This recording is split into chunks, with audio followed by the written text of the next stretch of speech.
Primeiro livro do profeta Samuel, capítulo de número 1, é a história da irmã Ana. Quantos conhecem a história aqui? É unânime, né? Todos conhecem essa história, a história da irmã Ana. Mas é uma história, irmãos, fenomenal. Eu quero ler com você, capítulo 1. Nós vamos ler a partir do verso 1. Vamos começar a partir do verso 1. Se algum irmão conseguir pegar um pouco de água aqui para mim, por favor, eu fico muito agradecido. Deus abençoe, irmão Silas. Capítulo 1, livro do profeta Samuel, verso 1, está aqui na projeção. Nós usamos a tradução NVI, que diz assim, olha o texto: havia certo homem de Ramataim Zofita, dos montes de Efraim, chamado Eucana, filho de Jeroão, neto de Ilu e bisneto de Tou, filho do Eframita Zufi. É uns nomes bonitos, né? Verso 2: ele tinha duas mulheres. Quantas mulheres? Duas mulheres. Uma se chamava e a outra se chamava Penina. Penina tinha filhos, Ana, porém, não tinha. Todos os anos, diga comigo, todos os anos, este homem subia da sua cidade a Siló, para adorar e sacrificar ao Senhor dos exércitos. Lá, Ofni e Finéias, os filhos de Eli, eram sacerdotes do Senhor. No dia em que Eucana oferecia sacrifícios, dava porções à sua mulher Penina, e a todos os filhos e todas as filhas. Ana, porém, dava uma porção dupla, porque a amava, mas o Senhor a deixara estéril. Verso 6: Penina, sua rival, a provocava continuamente a fim de irritá-la, porque o Senhor a tinha deixado estéril. Isso acontecia ano após ano. Diga comigo, ano após ano. Sempre que Ana subia à casa do Senhor, a sua rival a provocava e ela chorava e não comia. Então Eucana, o seu marido, lhe perguntava: Ana, por que está chorando? Por que não come? Por que está triste o seu coração? Será que eu não sou melhor do que 10 filhos? Certa vez, quando terminou de comer e beber em Siló, estando o sacerdote Eli sentado em uma cadeira junto à entrada do santuário do Senhor, Ana se levantou e, com a alma amargurada, chorou muito e orou ao Senhor. Então fez um voto, dizendo: ó Senhor dos exércitos, se tu olhares com atenção para a aflição da tua serva, se te lembrares de mim e não te esqueceres da tua serva, mas lhe deres um filho, então eu o dedicarei ao Senhor por todos os dias da sua vida, e sobre a cabeça dele não passará navalha. Os que podem, digam amém. Queridos, o Deus que responde o clamor do coração. Será que você pode dizer essas palavras para algum irmão que está do seu lado? Diga: o Deus que responde o clamor do coração. Esse é o Deus que nós servimos. Amém? Feche seus olhos, vamos orar, sentado mesmo. Soberano, nós cremos que Tu és o Deus que responde o clamor do coração. Nós temos a certeza, nós temos a convicção disso. E está aqui os meus irmãos, está aqui esta igreja de coração aberto, Senhor, clamando, orando, rogando, para que o Senhor venha abrir o céu sobre este lugar. Meu Deus, que esta palavra ela possa ir de encontro ao coração amargurado, a um coração aflito, a uma mente talvez perturbada, desesperada, Senhor, ansiosa, mas que nesta noite a Tua palavra possa trazer paz. Oh, glórias. Que a Tua palavra venha trazer paz, que Que a tua palavra venha trazer ânimo, que a tua palavra venha trazer uma nova perspectiva, Pai, porque nós acreditamos que a tua palavra traz vida. Nós acreditamos que a tua palavra ela renova, oh glórias. Nós acreditamos que a tua palavra ela transforma. Nós acreditamos que a tua palavra traz alegria.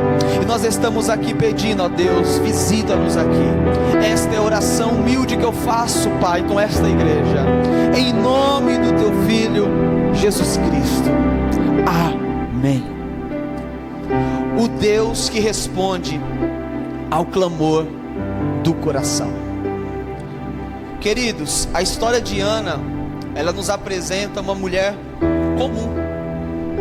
Não é uma mulher super mulher, é uma mulher comum, que enfrentava problemas e desafios muito profundos, como a esterilidade, a humilhação e a angústia. No entanto, nós encontramos nesta mulher um coração totalmente aflito. Mas nós encontramos aqui um Deus respondendo a um coração aflito, trazendo esperança, trazendo perspectiva nova para esta mulher. E esta história é uma história que você conhece, eu conheço, todos nós conhecemos. Este homem, por nome de Eucana, a Bíblia diz que ele tinha 2 mulheres. Porém, é unânime dentro dos biblistas, comentaristas, ao acreditar que possivelmente a Ana fora a primeira mulher deste homem. A Ana de fato fora o amor da vida deste homem, fora a mulher que este homem escolheu para casar e ter filhos, a mulher que ele escolheu. Ele se casa com esta mulher. Logo, com o passar do tempo, com o passar dos anos, ele vai observar que esta mulher, ela não possui filhos. Logo, nenhuma cultura aonde ter filhos era sinal de bênçãos, ter filhos era um sinal de prosperidade. Em uma cultura onde uma mulher estéril era vista com maus olhos, era ridicularizada, era uma mulher que servia para zombaria, aonde as pessoas chamavam esta mulher de maldita, porque Deus havia amaldiçoado ela, por isso ela não gerava filhos. Sendo assim, a história passa, os anos passam, e agora este homem vai se casar novamente com uma segunda esposa, por nome de Penina. Mas nós encontramos aqui, queridos, algo muito interessante, porque o significado do nome Eucana, que é Deus possui, o significado do nome de Penina, que é agraciada, isso nos revela, irmãos, de fato, o que esta mulher vai viver da parte de Deus. Deus vai alcançar esta mulher com a sua graça.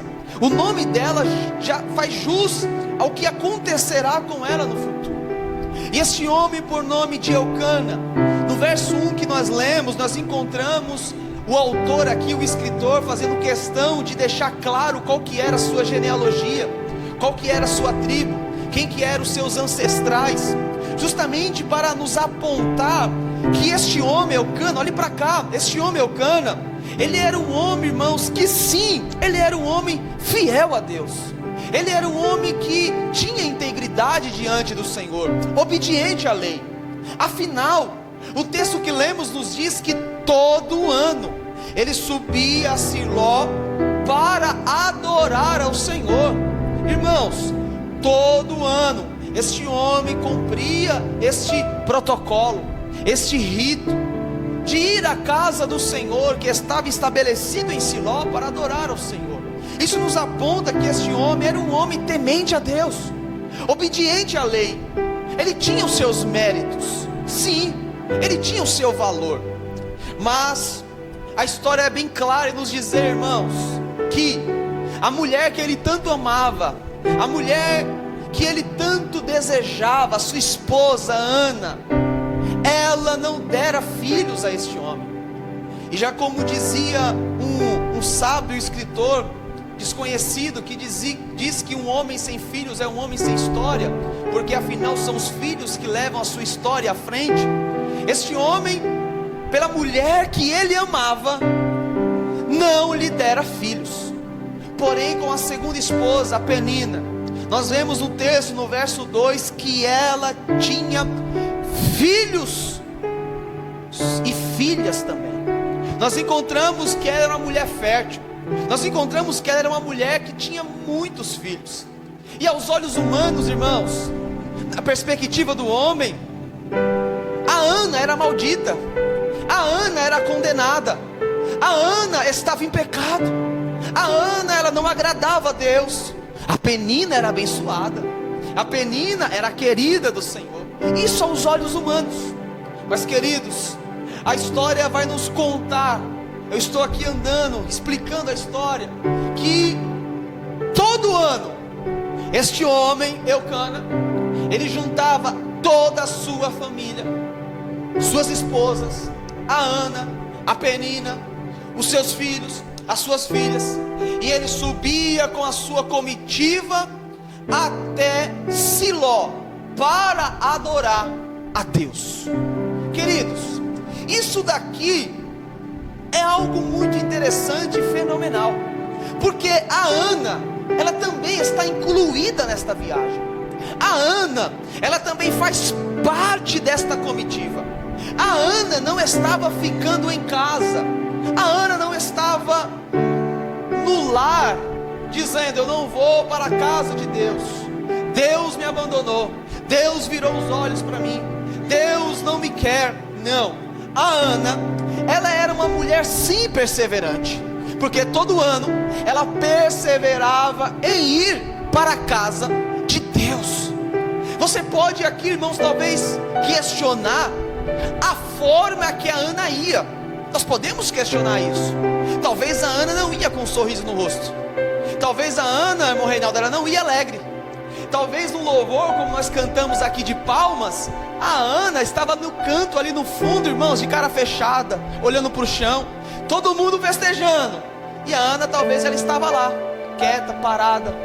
Mas o que eu acho interessante é que mesmo nesta situação, ela estava no culto, ela estava indo para a igreja, ela estava cultuando ao Senhor. Porque, irmãos, ambiente de culto, igreja, aqui não é lugar, irmãos, para nós virmos só nos momentos de festas, de alegria, quando tudo vai bem. Não, aqui também é um lugar de nós derramarmos a nossa alma perante o Senhor. Aqui também é um lugar aonde nós entramos com questionamentos. Aqui também é um lugar aonde, irmãos, nós chegamos aqui às vezes com dúvidas, com perguntas, com questões talvez mal resolvidas. Aqui é um lugar, irmãos, que aqui de fato também é um lugar aonde um coração aflito participa do culto. E a questão é essa, irmão: não escolha dia para cultuar o Senhor, não escolha tempo para cultuar o Senhor. Pastor, mas lá em casa as coisas vão mal. Não tem problema, meu querido, vem para a igreja. Pastor, mas a minha vida está uma bagunça. Não vem problema, meu querido, aqui é o lugar onde Deus vai desbagunçar, vai organizar. Oh glórias, isso aqui é profético, meu irmão. Oh glórias, aqui é o lugar onde Deus dá direcionamento para quem está perdido. Aqui é o lugar onde Deus acalma as tempestades da alma. Então não importa como você vem, o importante é você vir com o coração disposto a adorar o nome de Deus. Oh glórias, tem alguém que entende esta palavra aqui nesta noite? Oh glórias, a Ana não escolhia culto, ela estava lá todo ano, com filho ou sem filho, eu estou pronta, eu vou para o culto. Oh glórias, e ela ia para o culto, talvez emburrada, o texto nos revela isso, triste. Mas o que entristecia mais a Ana, irmãos, não era só o fato dela não ter filhos, não era só o fato dela não possuir família, vamos assim dizer, filhos e filhas. O que mais entristecia a Ana é que o texto, irmãos, é muito claro em nos revelar que quando ela chegava em Siló, aonde estava ali, sim, a casa de Deus, Aonde, irmãos? É interessante que o texto diz, irmãos, que eles iam todo ano a Siló. E o autor aqui, irmãos, é muito claro, olhe para cá, de deixar claro que os sacerdotes que estavam lá em Siló era o tal do Ofni e o tal do Finéias. O texto é claro em nos dizer isso. Lá, Ofni e Finéias, os filhos de Eli, eram os sacerdotes do Senhor. Além dos nomes serem feios, verdade é essa, irmãos? Ofni e Finéias, a conduta destes homens eram totalmente, irmãos, conduta desaprovada por Deus. Eu estou dizendo de sacerdotes. Vamos contextualizar? Pastores. Vamos contextualizar?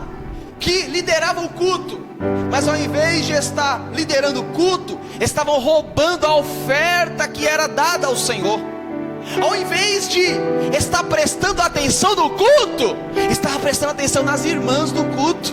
Porque o texto diz, irmãos, que eles se deitavam com as mulheres na porta da tenda. Que situação? Que igreja é essa? Aonde os pastores, obreiros estão lá se prostituindo, roubando a oferta do Senhor. Queridos, que contexto. Mas, irmãos, todo ano o Eucana, a Ana e a Penina e a sua família estava lá prestando culto ao Senhor. Porque, irmãos, nós vivemos em um tempo onde os desigrejados têm usado os escândalos que nós vemos por aí como argumento para dizer: eu não vou para a igreja, eu não vou para o culto, todo pastor é ladrão, toda igreja não presta. Eles usam como argumentos os escândalos que sim, já estavam profetizados que aconteceriam, como argumentos para não cultuar, para não fazer parte do corpo, não fazer parte da comunidade. Mas nós vemos aqui uma família, irmãos, que está indo para um contexto, para um local aonde o sacerdócio estava totalmente bagunçado, estava totalmente sem referência, estava uma verdadeira bagunça. Mas eles não estavam olhando para homens, eles estavam olhando para o Deus que eles servia. Eles estavam preocupados em oferecer o seu culto ao Senhor. Queridos, há uma palavra de Deus para alguém dizendo: não olhe para homens, homens são falhos, homens vão cair, homens vão falhar, irmãos. Olhe para Deus, oh glória, olhe para o Senhor. Talvez você enfrentou decepções, talvez você confiava em uma pessoa como referência, essa pessoa falhou, e você diz: e agora? O que será? Porque eu não tenho mais referência. Irmãos, a minha referência, a tua referência deve ser o Deus Todo-Poderoso. Ele não falha, Ele não erra, Ele é perfeito, Ele é digno de ser adorado. Oh glórias! Ou seja, eles estavam preocupados em prestar um culto ao Senhor, e não olhando para homens, e não olhando para pessoas, e não olhando para o contexto. Eu vou para o culto, não importa o que está acontecendo, eu estou na igreja, porque eu tenho um compromisso é com Deus, não é com o pastor. Deus está falando aqui nesta casa: eu tenho compromisso é com o meu Cristo que morreu na cruz por mim.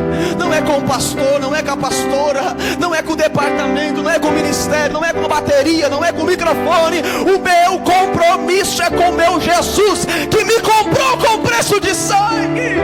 Oh glórias! O teu compromisso é com Deus, meu irmão. O teu compromisso não é comigo. Então levanta a tua cabeça, se reanima da presença do Deus Todo-Poderoso. Quantos podem adorar a Jesus por esta palavra? Glórias! Aleluias! Eles tinham compromisso com Deus. Então a situação era uma situação visivelmente problemática. Eu não estou dizendo, irmãos, que esse contexto de igreja, de casa de Deus, as coisas aconteciam por detrás das cortinas, as coisas aconteciam escondido. Não, irmãos, eu estou dizendo de um contexto onde as coisas eram visíveis. Olhe para cá, em nome de Jesus. Todos viam um problema, mas eles estavam cultuando ao Senhor. O compromisso deles era com Deus. Irmãos, mas o texto diz que talvez aqui é o que mais afligia Ana é que quando eles chegavam lá, na casa de Deus, ofereciam o seu culto ao Senhor, eles prestavam o seu sacrifício ao Senhor. Uma parte desses sacrifícios eram comida pelos sacerdotes, pelos pastores problemáticos, pelos Ofni, pelo Finéias, pelo sumo sacerdote. Eles comiam uma parte do sacrifício, mas quem oferecia o sacrifício também sentava na mesa para comer. Isso era um sacrifício de comunhão. Diga comigo, comunhão. Era um sacrifício de comunhão, um culto de comunhão, todos na mesa, todos sacrificando, todos se alimentando. Aí nós encontramos aqui, irmãos, olhe para cá, em nome de Jesus, para pensar. Lá vem a Ana, senta na mesa. Lá vem o Eucana, seu marido, senta na mesa. Aí de repente vem a Penina, ela vem. O texto aqui não diz quantos filhos, mas o texto diz que era filhos, ou seja, no plural, e filhas no plural. Isso é fato, era mais de 2 meninos e mais de 2 meninas. Isso é fato. Aí lá vem a Penina, com a renca todinha, dizendo, pode trazer cadeira, que aqui tem muito filho. Aí a Ana sentada, irmãos, olha para pensar. A Ana sentada, seu marido, a Penina do outro lado, e de repente uma trambalha de menino sentando. Irmãos, aos olhos de todos e aos olhos da própria Ana, isso cortava o seu coração ao meio.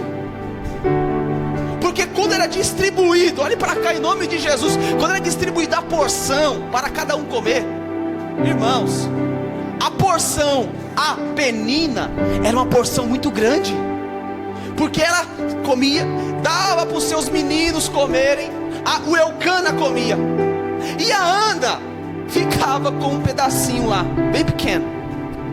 Mas o texto diz que para compensar isso, o Eucana dava uma porção dobrada para Ana, para tentar o que, irmãos? Alegrar o coração dela, dizendo assim, minha filha, não se preocupe, eu sei que a Penina está comendo mais, eu sei que a Penina, os filhos dela estão com umas coxas mais gordas, mas eu vou dar para você aqui umas 2 coxinhas aqui para você comer também, se alegrar, tá tudo certo. Eu sou mais importante do que 10 filhos, eu te amo, eu estou contigo, está aqui uma porção dupla para você, queridos. Mas o texto é muito claro em nos dizer, irmãos, que isso não alegrava o coração de Ana, porque ela não estava preocupada, irmãos, com a porção dupla, ela queria filhos, ela queria, irmãos, ter uma criança. Agora você para pensar como cortava o coração da Diana.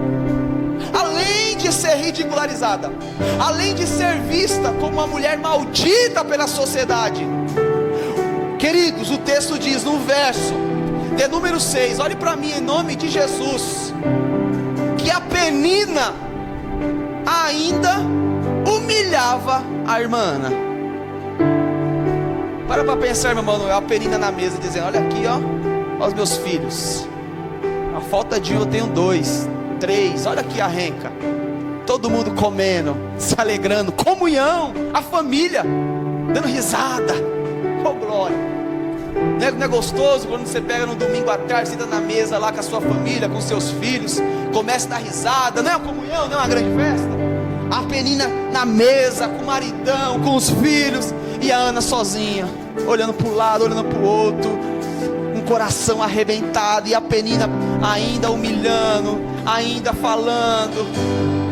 Irmãos, mas aqui há um segredo na vida de Ana, há um segredo muito grande, porque o texto diz, irmãos, que um certo dia ela come e ela se levanta, e esse levantar de Ana é um levantar diferente, irmãos, é um levantar para uma nova perspectiva, uma nova visão, uma nova fase. O texto diz que ela se levanta, ela corre para dentro da casa de Deus, chorando, com um olhão desse tamanho,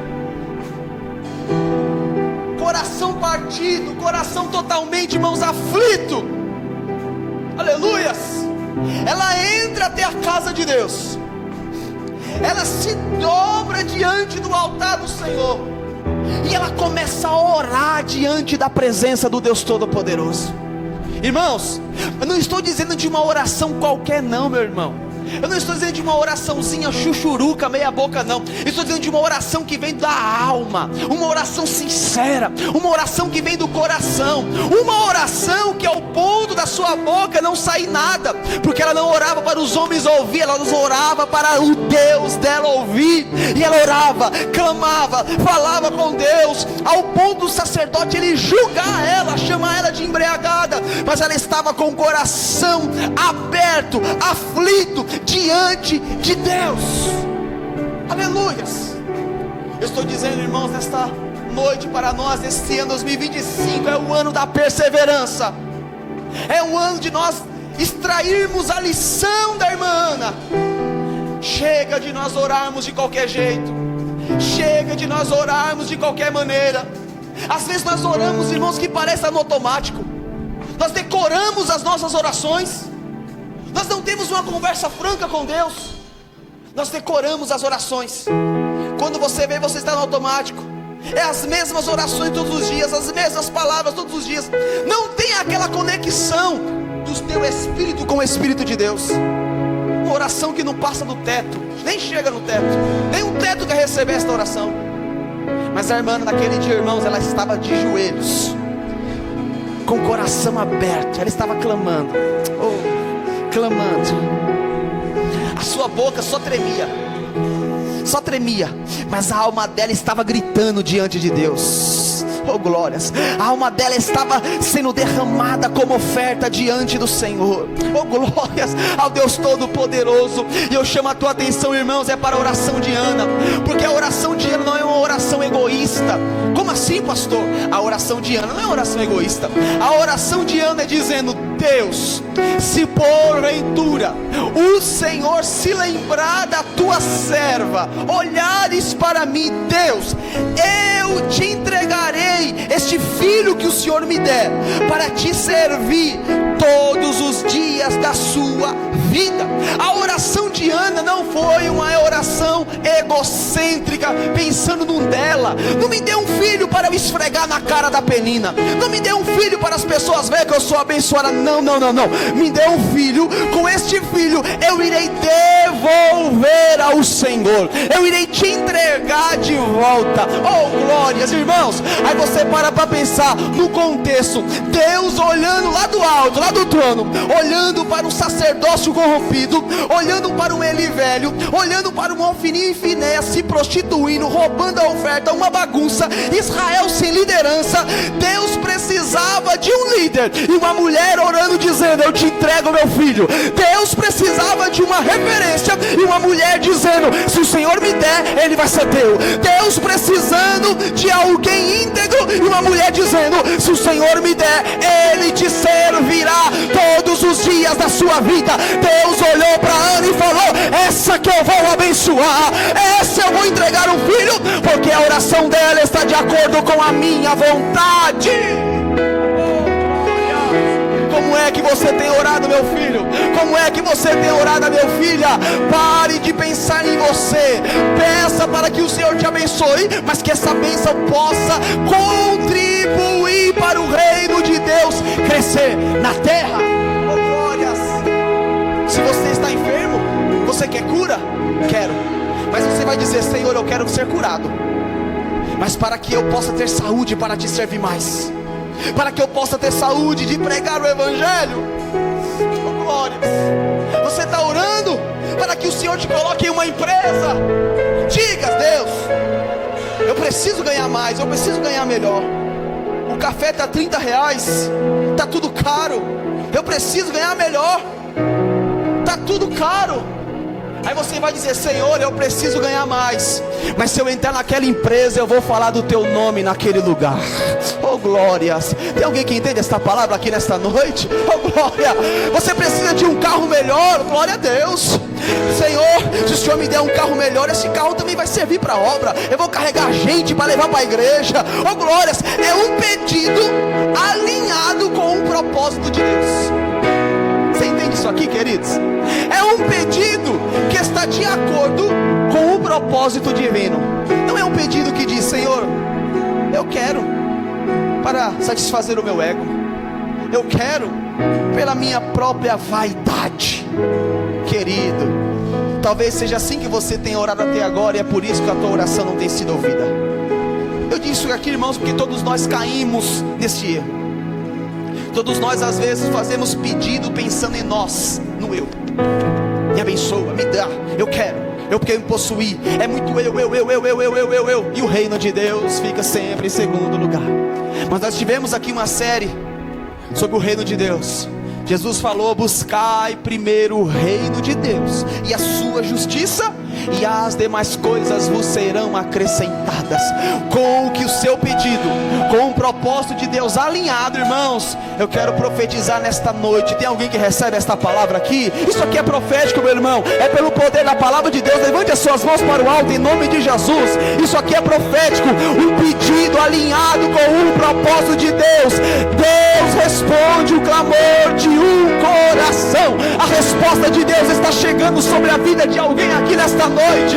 Deus está descendo para te entregar aquilo que você pede, desde que esteja de acordo com o propósito dele. Aleluia. Nós precisamos pensar no reino. Nós precisamos pensar no reino. Aleluia. Queridos, e o texto diz, irmãos, quando aquela mulher, ela rasga o clamor, ela rasga a alma diante do altar do Senhor, Deus responde o clamor do coração. Diga comigo: Deus. Diga mais forte, diga: Deus responde o clamor do coração. A resposta de Deus chegando aqui para alguém. Oh, aleluia. Talvez você está como orando, mas Deus está dizendo para você: persevera. Continue orando, continue clamando, continue buscando. Oh glória. Deixa a perina zombar, deixa as pessoas achar que daí não vai sair nada, deixa as pessoas achar que não vai para frente, porque Deus nessa noite está dizendo: eu estou com os céus abertos para responder corações. Eu estou com as mãos estendidas para responder propósitos. Deus está dizendo para alguém aqui nesta noite, neste ano de 2025, o Samuel vai chegar, as coisas vão acontecer, o céu vai se abrir, porque Deus responde um coração de um crente que clama. Tem alguém que acredita nesta palavra aqui nesta noite? Será que você pode adorar esse Deus aqui nesta noite? Oh, glória seja dada no nome de Jesus.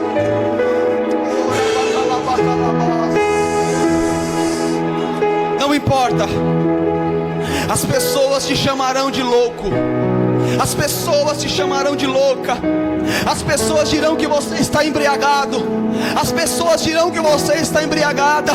Foi o que ele fez. Ele julgou a Ana. Ele disse: essa mulher está louca, essa mulher está embriagada, essa mulher está bebendo vinho demais. É porque quem não é espiritual não entende as coisas espirituais. Oh glórias. Quem não ora não entende, irmãos, quem ora. Quem não busca não entende quem busca. É por isso que dá um nó na cabeça dos incrédulos. Porque ele ora tanto, porque ele participa do culto tanto, porque ele não falta uma reunião, porque ele não para de clamar. É porque ele entende, irmãos, que Deus responde o clamor de um coração. Não importa o que as pessoas estão dizendo, não importa os julgamentos, persevere na presença de Deus. Continue orando, continue buscando. Aleluias. E o texto, irmão, nos diz no verso de número 21. Oh aleluia. Abre comigo a sua Bíblia aí comigo aí em nome de Jesus. Olha o que diz o texto, capítulo 1, aleluias, glória seja dada ao nome de Jesus. Verso número 18, verso de número 18 diz, da parte de número B: então ela seguiu o seu caminho, comeu, e o seu rosto já não estava mais abatido. Oh glórias. Naquele Naquele dia, irmãos, o pedido daquela mulher estava alinhado com o propósito de Deus. O Senhor trouxe alegria para aquela alma aflita. Aleluias! O Senhor trouxe um riso para um rosto que estava amargo. Deus está dizendo para alguém aqui: tem riso chegando na tua vida, tem alegria chegando na tua casa. Oh glória!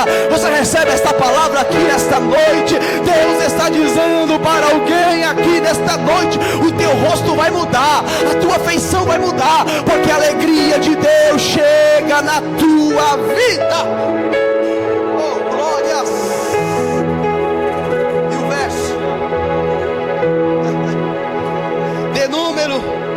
De 19 diz: na manhã seguinte, eles se levantaram e adoraram ao Senhor. Depois voltaram para casa. Eucana teve relações com Ana, a sua mulher.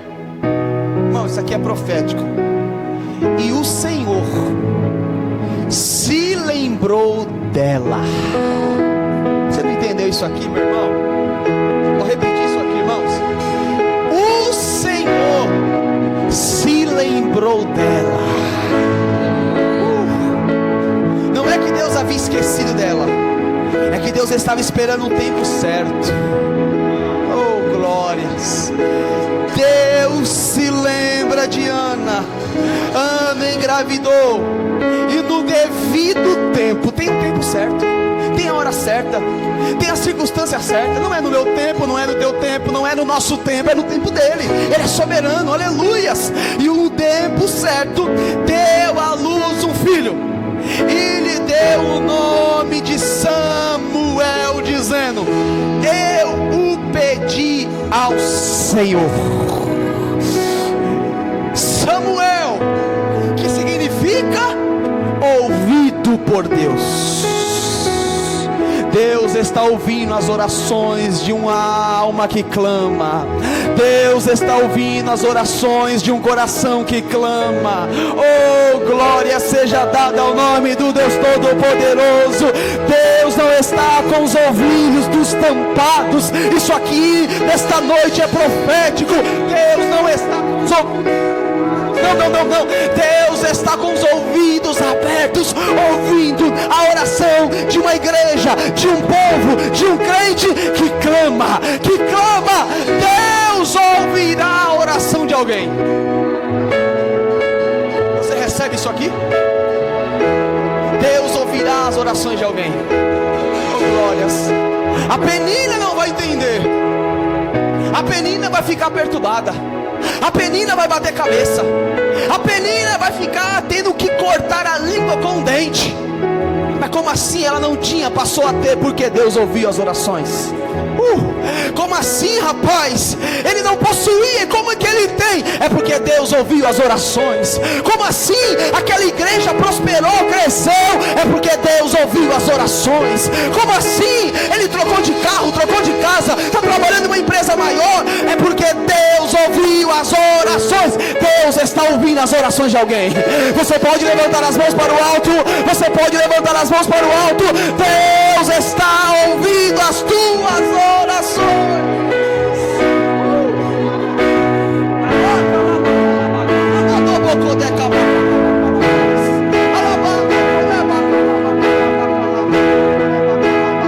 É tempo novo chegando, é nova história chegando, é nova perspectiva chegando, aleluias. Aí a pergunta que eu faço é essa, aqui eu encerro, responda para mim. Você sabe o nome do filho de Penina? Diga algum para mim aí. Pastor Jorge, professor de teologia, fala o nome aí. Fala aí, meu Silas. Pastor, fala o nome do filho de Penina aí. Desconhecido. Não tem. Não tem, hã? Não entendi. Que ano é que foi lembrado? Oh, glórias, irmãos. Mas toda vez que você tem que falar sobre a própria Penina, toda toda vez que você tem que falar sobre a Ana, sobre o Eucana, você tem que abrir o livro de... Ah, irmão, fala mais forte, você é crente. Você tem que abrir o livro de... Oh, glórias. Uma oração alinhada com os propósitos de Deus, ela marca história. Ela marca história. Aplauda Jesus esta noite, aplauda bem forte. Uma oração alinhada com os propósitos de Deus, ela marca história. Ninguém sabe o nome do filho da Penina, mas quer falar de Penina? Abre Samuel para mim aí, por gentileza, porque marcou a história. Se coloque de pé comigo.